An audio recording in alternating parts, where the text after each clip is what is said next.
প্রাকৃতির মনোরম পরিবেশ, সুন্দর আবহাওয়া আর সৌন্দর্যের সাথে আপনাদের সবাইকে স্বাগতম জানাচ্ছি। আপনারা তো নিজ এলাকা সম্পর্কে অনেক কিছুই জানেন।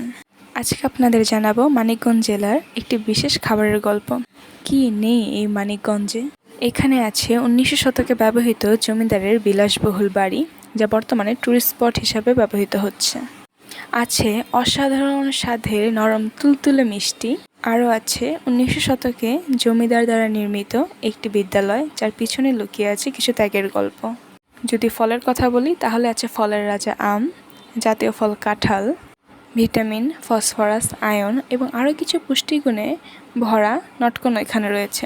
মানিকগঞ্জের কিছু এলাকায় নটকোনার ফলন হয়ে থাকে।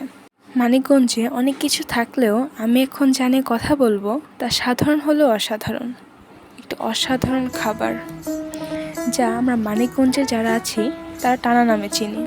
জি, এটাকে টানাই বলা হয়, বাট কিছু কিছু জায়গায় মানে মানিকগঞ্জের বিভিন্ন এলাকায় এটা অন্য কোনো নামে হয়তো চিনে থাকে, আমার ঠিক জানা নেই।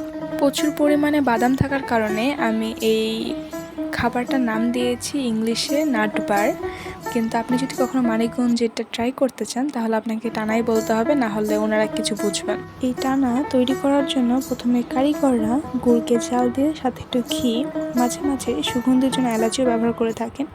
এরপর বাদাম মিক্স করে ঠান্ডা করে এরকম বার তৈরি করেন। তারপর কারিগররা গ্রামের হাটে বা বাজারে এগুলো সেল করতে আসেন, বা অথবা গ্রামের মেলাতেও এগুলো দেখা যায়। সত্যি কথা বলতে গ্রামের মেলা বলে ভুল হবে, মানিকগঞ্জ এলাকার গ্রামের মেলা। ইয়েস, মানিকগঞ্জের এলাকায় গ্রামের মেলায় যদি আপনি যান, অথবা মানিকগঞ্জের এলাকায় যদি বিভিন্ন হাটবারে আপনি যান, তাহলে আপনি টানা টেস্ট করতে পারবেন।